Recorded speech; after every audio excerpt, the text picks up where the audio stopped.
again, everybody. Scott X1307. I got the second part of my flea market haul from this weekend. Second haul of the year. I think that was what, the January 10th.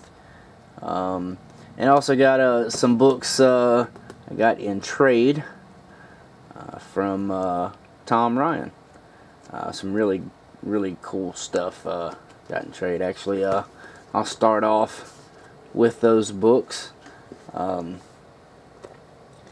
First, this little it's an ash can from Dark Horse Comics. It's called Walter, Campaign of Terror. Looked pretty cool. Looked you know, kind of like Sin City to me. I don't believe it is part of Sin City, but it's pretty cool. Then I got this. My girlfriend saw a couple of these issues at the flea market. They were later issues, and she seemed pretty interested, and figured this would be pretty neat. Telos #1. Of course, art by Mike Waringo. Then issue #2 of Lady Rawhide. This is from Image Comics. I have a few of the Lady Rawhide issues. Spun out of Zorro from Topps Comics back in the 90s. Alright, and then some issues that he found, texted me about, and I was like, yeah, these are really cool. These from PC Comics, early 80s. It's P. Craig Russell and Michael T. Gilbert art, Roy Thomas story. Most of these have some fantastic covers. They're Michael Moorcock's Elric. This is issue #1, Mirror of Memory. Yeah, just great cover there. And then from First Comics, Elric, Sailor on the Seas of Fate, issue #1. And then issue #5, which is really cool.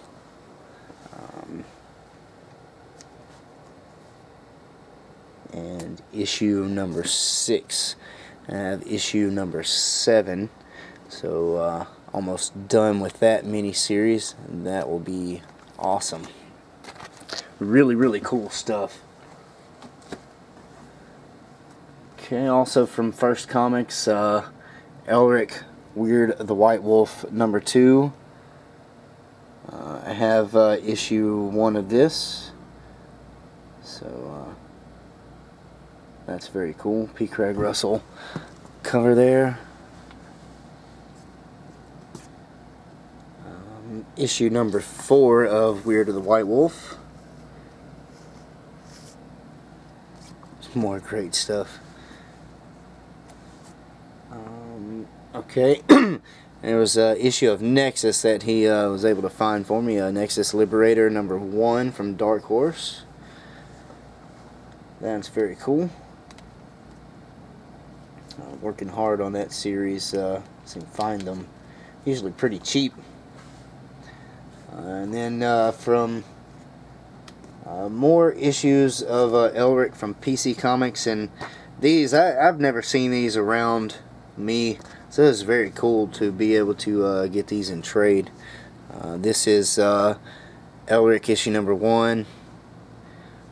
Love that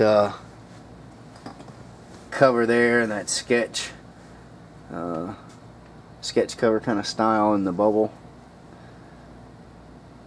This is Elric issue #2. Again, these are all P. Craig Russell, Michael T. Gilbert, and Roy Thomas.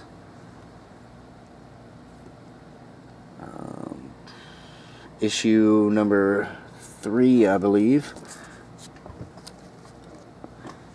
And these are all in pretty good shape, so that's fantastic. Issue #5.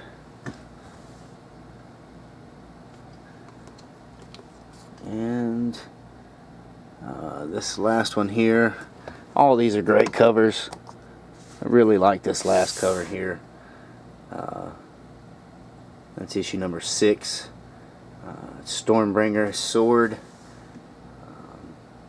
Really cool. Really cool. So that's very awesome. Thank you, Tom. That's can't wait to get into reading those, especially those PC issues, because those are really hard to find near me. So really appreciate that. Alright, now on to the last books that I got from the flea market. These were all the price books. They're all you know, like $1 to $3, $4, 20% off. Found some pretty cool stuff. Said he had some 10-cent books early that morning. They got taken up really fast by the early birds. But they left me some things, especially some stuff that I was actually looking for, so it's pretty cool. First, I found a copy of Groove from PC Comics, issue number 1, for $2. I already have a copy, but for $2 I figured second copy can't hurt. Sergio Aragonés art and story, really cool stuff. I found a second copy of Submariner number 50, first appearance of Namorita. This is not quite as good a shape as the first copy I found. It's a little more off-white, and it does have a few small creases, a little minor rubbing, but first appearance, minor key. I figured, what the hell. I thought this was really cool. Fairly early Avengers. This is I think from 1970, Avengers 84. Really cool cover. Thor, Enchantress, and Archon. You see Vision and Quicksilver there as well. This is in pretty good shape. Alright, in this book I was was really excited to find this. This is some really cool Silver Age stuff. This is, I think, the first issue of this title that I found there, and I couldn't be happier. It's in probably VG Plus. You know, it's got the standard wear you'd expect to find in a Silver Age book at the flea market, but you know, it was like $4. Strange Tales number 155. Like I said, you see it's got some creasing, things like that. Chipping's not real bad. Some creases along the top. Soft white pages, but it's Jim Steranko cover. Art and story inside. Really cool. I was incredibly happy to find that. Like I said, I think that's the first Strange Tales issue found at the flea market. Alright, and then the next books are from DC, and these were really cool. I picked these up because I really, for some reason, I just really love these covers. It's always a neat character, but you know, I've never picked up too much from this particular character, but it's pretty cool. This is Metamorpho, Element Man number 7. You can see really bright glossy colors on this cover. This is in probably fine plus shape, maybe VF minus. I was very surprised. It was like $4. Some minor creasing on the spine, just a few, usually, you know, like you find them around the staples. No big major creases anywhere that I can see, and it's just the coloring on that cover is just, I don't know, it's just was amazing. Same with the issue number 10.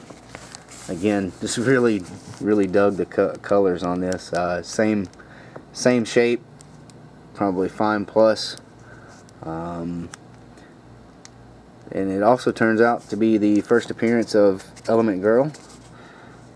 Again, this was about $4, and I think it's in guide in this condition. It's you know, like a $30–40 book. So pretty cool finds there, I think. Like I said, I kept flipping past the covers and just kept stopping, so I had to pick them up. Really bright and colorful.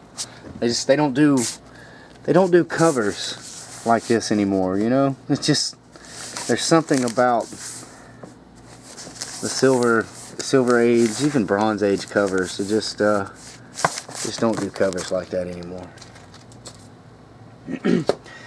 Alright, and these next books I was really happy to find as well. Some of them are not in the best of shape, but they were only $1 to $2.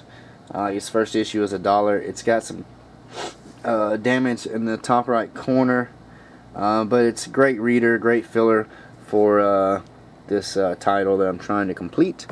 Mr. Miracle, issue number 11. Again, you can see a little chunk out of the corner here. Pages are off-white. It does have some creases and things, but you know, it's $1, 25% off, so it's pretty cool. Really great Jack Kirby art and story.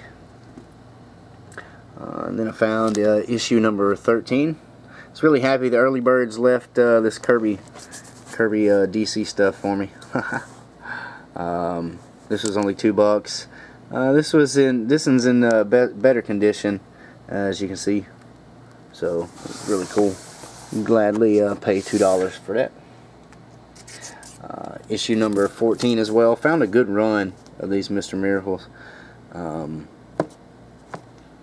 This was in not the same condition as the last one.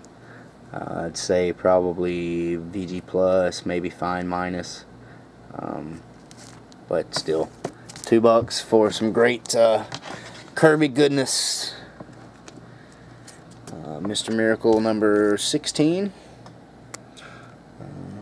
probably VG plus, but you know, for $2.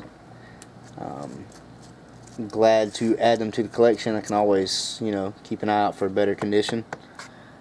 And then Mr. Miracle number 17. Only 2 issues left from that Kirby did. He did 18 and 19. So this is, you know, late in Kirby's run on that. They did continue the series on with you know, different team. And I found the last 3 issues of that, actually.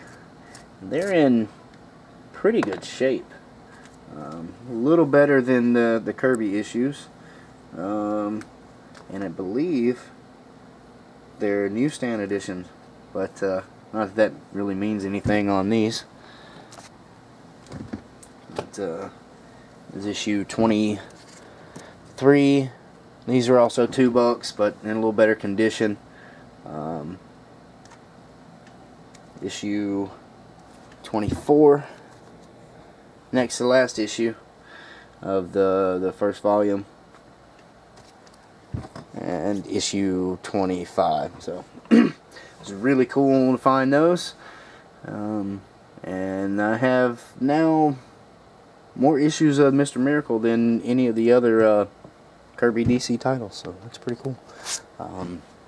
Still need issue number 1, issue number 4, I think is the first Big Barda, and a few more issues in between, but still, it's pretty cool. Getting closer and closer to that. Thought it would take a lot longer. I'm sure to find them in better condition will take a while, but still, excuse me. I have one more book, and this was one of the 20-cent books, but when I got home and looked it up and found out, you know, exactly what it is, I was stunned. It is one of the older books he had. It's in shit shape. It really is. It's in probably 1.0. But it's pre-code. I think it's like 1954. I've already put it in a Mylar bag. It's the only thing I had that it would fit in because of the size. I don't really have a lot of pick up a lot of Golden Age stuff. Don't really see it, so I don't have bags for them. But this came on another book, and this is pretty cool. Like I said, I got home and I looked it up, and in the Overstreet Guide, it is listed as Scarce, and I guess because it's the last issue of this title before they instated the Comics Code Authority, and it's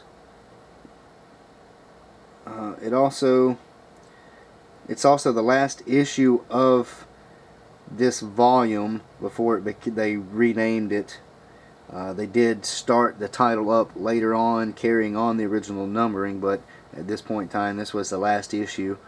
It also contains a story about an atomic bomb explosion, kind of like an post-apocalyptic kind of tale. Anyway, it's pretty cool. Like I said, I wish this was in much better shape. It is.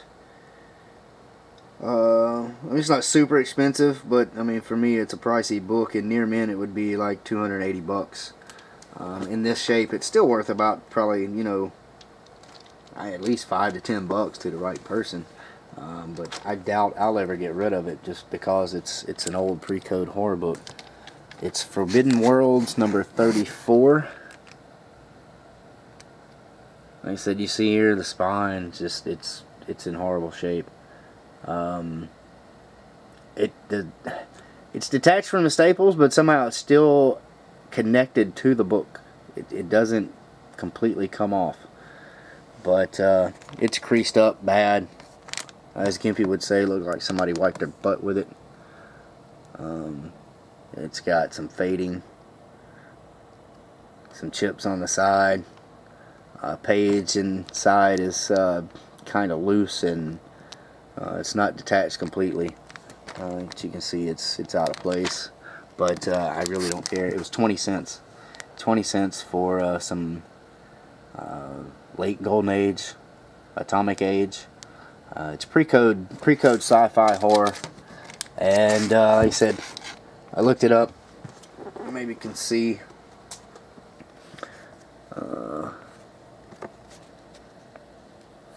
Forbidden Worlds 34, Scarce.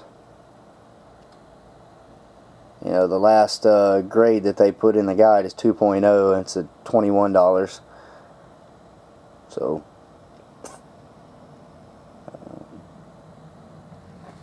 the interior pages are really, I mean, they're, you know, tan, but the artwork is still there.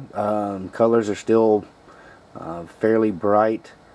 You can still read the story, and that's really the main thing to me, especially on a book that old. Thought that was an incredible find. That's probably one of the rarest books I'll ever find. Being a scarce, you know, 50s book. It's in 1954, I believe. So anyway, that's it. That's books I got in trade from Tom Ryan, and the priced books from the flea market. So hope you guys enjoyed those books. Thanks again, Tom. I really appreciate that trade, especially all those Elric books. Now I've got some of those are really close to being finished, and I got some reading to look forward to. So awesome. So thanks everybody for watching. Like always, feel like leaving a comment below, that'd be great. If not, oh well.